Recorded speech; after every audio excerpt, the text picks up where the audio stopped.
নমস্কার, আমার গল্প পাঠ আসরে আপনাকে স্বাগত জানাচ্ছি। আজ পড়ছি সুনীল গঙ্গোপাধ্যায়ের সেই সময় উপন্যাসের পরবর্তী অংশ। মানিকগঞ্জের জমিদার পূর্ণচন্দ্র রায় যাবেন কলকাতা দর্শনে। বাঙাল দেশের লোক, আগে কখনো পদ্মা পার হননি। রাজধানী কলকাতা সম্পর্কে মনের মধ্যে কিছুটা ভয় ভয় ভাব আছে, কিন্তু দেশগাঁয় আমোদ ফুর্তির মধ্যে কোনো বৈচিত্র্য নেই। একটু বিদেশ ঘুরে আসার জন্য মন ঘুরঘুর করে। তাছাড়া একটি মাতৃদায়ও রয়েছে। পরপর 2 বৎসর উত্তম ফসল হওয়ায় আদায় তহসিলও ভালো। সারা বাড়িতে টাকার থলিগুলি ঝমর ঝমর করে নাচে। তাই বাবু পূর্ণচন্দ্র বর্ষার পরই ঘুরে আসা মনস্থ করলেন।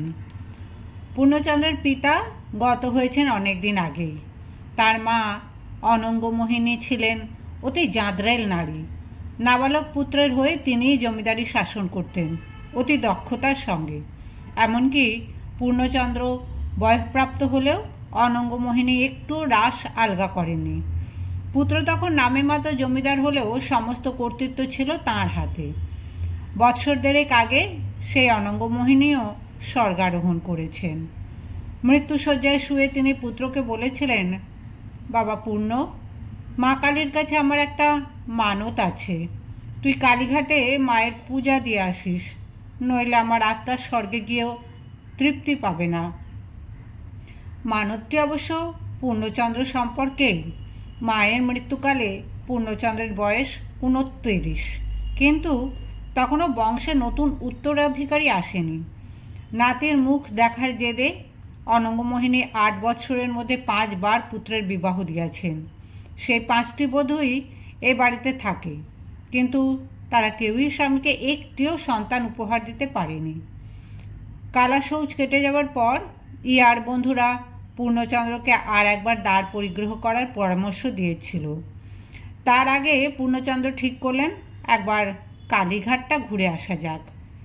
পাশের পরগনার জমিদার ইব্রাহিম শেখের সঙ্গে পূর্ণচন্দ্রের দোস্তি আছে। ইব্রাহিম শেখ বুঝদার লোক। ইতিমধ্যে তিনি 2 বার ঘুরে এসেছেন কলকাতা থেকে। সুতরাং পূর্ণচন্দ্র গেলেন তার কাছে পরামর্শ নিতে। ইব্রাহিম শেখ পথে সুলুক সন্ধান দিয়ে দিলেন এবং কলকাতার এমন একটি চিত্র আঁকলেন যাতে পূর্ণচন্দ্র একেবারে তাজ্জব। জল নাকি জমে শক্ত হয়ে যায় এবং তা কড়মড়িয়ে চিবিয়ে খায় কলকাতার মানুষ। আরও কতক মানুষ নাকি দিনের বেলা ঘুমায় ও রাতের বেলা জেগে থাকে। মুসলমান মেয়ে মানুষের বাড়িতে হিন্দু বাবুরা যায় এবং কসবির আম্মাকে মা বলে ডাকে। পূর্ণচন্দ্র জিজ্ঞেস করলেন, ভাইডি, একটা কথা কও তো, শুনছি কলকাতায় গাইলে সাহেবরা নাকি সকল ডিরে ধৈরা ধৈরা খ্রিস্টান কইরা দেয়, তোমারে ধরতে আসে নাই? ইব্রাহিম শেখ অহংকারী পুরুষ, মুসলমান জাতির পূর্ব গৌরব সম্পর্কে সদা সজাগ। তিনি বলেন, আমারে খ্রিস্টান করতে আইব কোন পুঙ্গির পুত? হ্যাঁ রে, তার মা এখনো জন্ম দেয় নাই। পূর্ণচন্দ্র বলল, ভাই, তোমাগো মুসলমান গো সাহেবরা এখনো ডরায়, কিন্তু হিন্দুগুলোর ওপর নাকি খুব অত্যাচার করে। ইব্রাহিম শেখ বলল, দোস্ত, আমি কলকাতা থেকে অন্য খবর শুনে আইছি। তোমাগো হিন্দুগো সর্বনাশ করতে আছে হিন্দুরাই। হিন্দু ধর্ম আর বুঝি রইল না। ইংরাজি লেখাপড়া শিক্ষা একদলের মাথা বিগড়াইয়া গেছে। তারা হিন্দুদের জবরদস্তি কইরা ব্রহ্মজ্ঞানী কইরা দিতেছে। কি কইরা দিতেছে? ব্রহ্মজ্ঞানী। হেডা কি বস্তু তা তোমরাই ভালো বুঝবা। আমি দেখলাম সিঁদুরিয়া পট্টিতে একদল বাবুরে দেখা রাস্তার লোকেরা ব্রহ্মজ্ঞানী ব্রহ্মজ্ঞানী কইরা তরাসে চিল্লাইতে চিল্লাইতে আগল বাগল দৌড়াইয়া পলাইয়া গেল। ইংরাজি শিক্ষার ঢেউ পূর্ব বাংলার এতদূর অভ্যন্তরে পৌঁছয়নি। পূর্ণচন্দ্র অতি অল্প কিছুদিন এক মুন্সির কাছে সামান্য ফার্সি পড়েছিলেন এবং বাংলায় নাম সই করতে পারেন মাত্র। ব্রহ্মজ্ঞানী কথাটার অর্থ তিনি কিছুই বুঝলেন না। ব্রহ্মদৈত্যের নাম শুনেছেন, সেরকম একটা কিছু বলে মনে হলো। ভয় বিবর্ণ মুখে তিনি বললেন, তাহলে আর কলকাতায় গিয়া কাম নাই, জাত খোয়াইতে পারুম না। স্বর্গ থেকে মায় আমারে অভিশাপ দিবে। ইব্রাহিম শেখ তখন আশ্বাস দিয়ে বললেন, 2-4 পাইক লাঠিয়াল নিয়ে যাও সঙ্গে। কলকাতার মানুষ 2টা জিনিসের বড় মান্য করে, পেয়াদা আর পয়সা। পেয়াদা লাঠি দেখলেই ভয় পলায়, আর পয়সা ছড়াইলেই পায়ের ওপর আইসা পড়ে। পয়সা ছড়াও আর লাথি মারো, কলকাতার এই একটা বড় সুখ। শুভক্ষণ দেখে পূর্ণচন্দ্র কয়েকজন দেহরক্ষী নিয়ে বজরায় ভেসে পড়লেন। দিন 7 পর লালগোলার কাছে চড়ায় আটকে গেল সেই বজরা। সে আর কিছুতেই নড়ানো যায় না। এখান থেকে স্থলপথে তিনি পালকিতে যেতে পারেন বটে, কিন্তু ইব্রাহিম শেখ বারবার বলে দিয়েছেন, নিজস্ব বজরা না নিয়ে গেলে খাতির পাওয়া যায় না কলকাতা শহরে। সুতরাং পুরনো বজরা সেখানেই ফেলে রেখে লোক লাগিয়ে দেখে শুনে একটা বজরা কিনে ফেললেন এবং ভগবান গোলা থেকে সেই বজরায় আবার যাত্রা শুরু করলেন। যথাসময়ে বাগবাজারের ঘাটে এসে ভিড়ল তার সেই নতুন বজরা। এইসব ঘাটে মোসাহেব ও দালালরা সদা প্রত্যক্ষ ছোঁক ছোঁক করে। এখান থেকেই বাবু পাকড়াতে হয়। তীর্থস্থানের পাণ্ডাদের মতন দালাল মোসাহেবরা কে আগে কোন বাবুকে পাকড়াবে তা নিয়ে রীতিমতন প্রতিযোগিতা ও ধুমধুমার কাণ্ড চলে। বিশেষত বাঙাল দেশের বড় মানুষ দেখলে তাদের আমোদ আর ধরে না। বাঙাল দেশের বড় মানুষরা প্রত্যেকেই এক একটি যেন নধর পাঁঠা। পূর্ণচন্দ্র যে 2 দালালের এখতিয়ারে পড়লেন, তাদের নিজস্ব নাম যাই থাক, লোকে তাকে নন্দী ও ভৃঙ্গি বলে ডাকে। সেই নন্দী ও ভৃঙ্গি পূর্ণচন্দ্রের বজরায় উঠে সাষ্টাঙ্গে প্রণাম করল। কলকাতা যতই এগিয়ে আসছিল ততই পূর্ণচন্দ্রের বক্ষের ধুকপুকানি বাড়ছিল। কোন আজব জায়গা দেখবেন কে জানে। পাইক লাঠিয়ালদের প্রস্তুত থাকতে বলে তিনি উত্তেজনা প্রশমনের জন্য সুরাপান শুরু করে দিলেন। বাগবাজারে এসে যখন পৌঁছলেন তখন তার টপভুজঙ্গ দশা।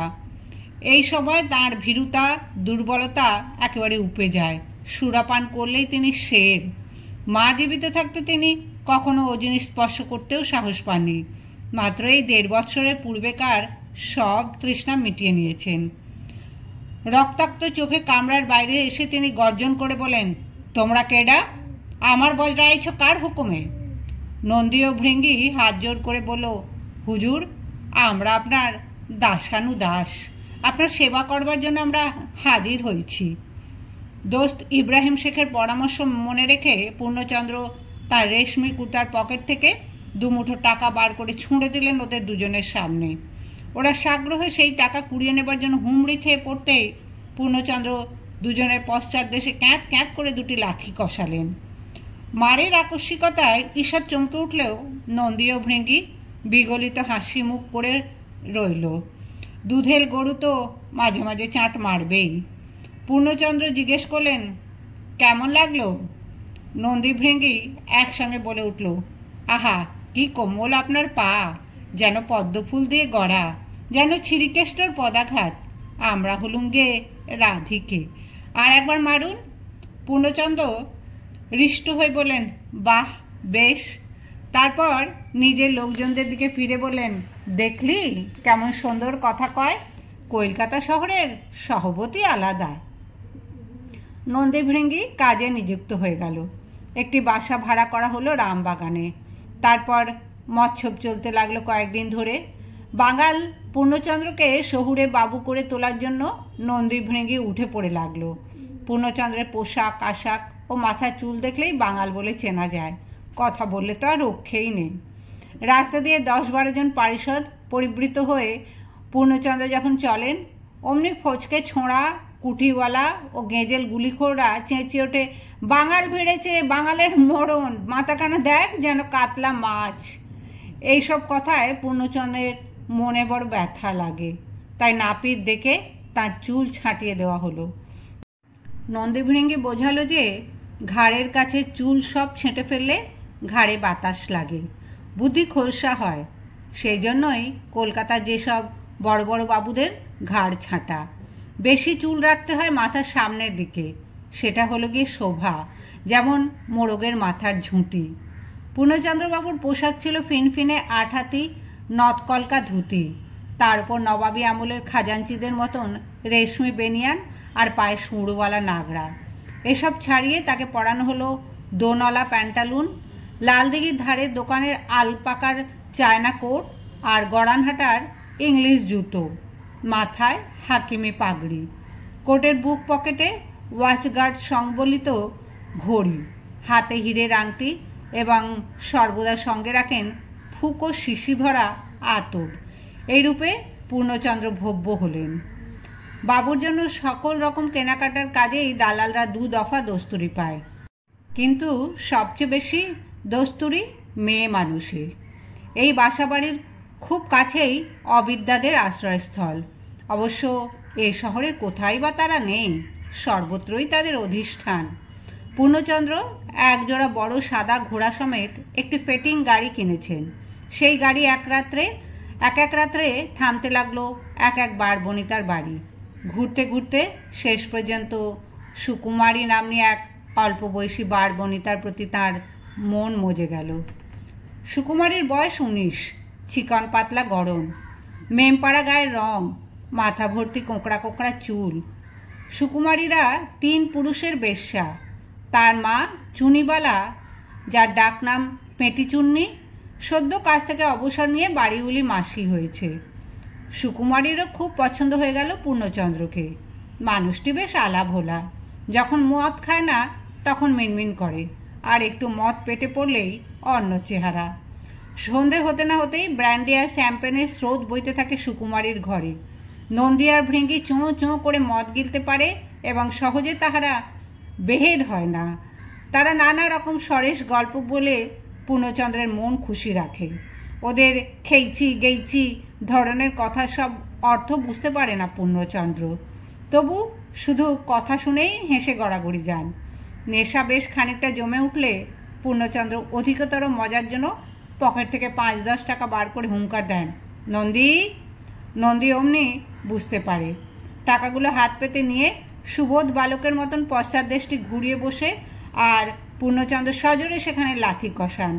তারপর ভৃঙ্গির পালা। সত্যি কি সুলুকি না দিয়েছে ইব্রাহিম শেখ, এমন মজা আর হয় না। সুকুমারীও এতে দারুণ আমোদ পায়। সে বলে, ওগো আমায় টাকা দাও, আমায় টাকা দাও, আমিও নাতি মারব। ইঁদুর মুখ তবলা বাজানদারটি হাঁ করে চেয়ে থাকে। একদিন সে বলেই ফেলল, হ্যাঁ মশাই, আপনাদের দেশে বুঝি নাতি মারবার লোক নেই, সবাই সেখানে জমিদার। পূর্ণচন্দ্র বলেন, থাকবে না কেন, কিন্তু নিজের দেশে লাথি মারায় সুখ নাই। আমার প্রজাগো আমি যারে খুশি লাথি মারতে পারি, বাঁশ দিয়া ডলাইতে পারি, পোঙায় হুড়কা দিতে পারি, কিন্তু হেরা হইল আমার প্রজা, হেরা তো টু শব্দও করবে না। তবলা বাজনদারটি বলে, বুঝছি, দৈনিক 2-4টি নাতি না মেরে আপনারা জল খাবার খান না। আমরা এখানে অনেক বাবু দেখেছি, কিন্তু এসব নাথি মারা বাবু আগে দেখিনি। নন্দী বলল, এমন নাথি নাতি করছো কেন গো? এই হলো গে হুজুরের স্নেহাশীর্বাদ। ভৃঙ্গি বলল, তোর বুঝি হিংসে বুক জ্বলছে? চুপ মেরে থাক, তবলা চাটানো কাজ তবলা চাটা। সুকুমারী জিজ্ঞেস করলে, হ্যাঁ গা বাবু, তোমাদের দেশে তো শুনেছি চারিদিকে শুধু জল, তোমরা এ বাড়ি ও বাড়ি কি করে যাও, সাঁতরে? নদী বলল, বাবু কত বড় বজরা এনেছেন জানিস? এই এত বড়, 2খানা বাড়ির সমান। বাবুর দেশে কত নৌকা, কত বজরা, বাবু সাঁতরে যাবেন কোন দুঃখে? ভৃঙ্গি বলল, চারদিকে জল হলে কি হবে, তার মধ্যে বাবুর রাজপ্রাসাদখানে যেন ইন্দ্রের ঐরাবত।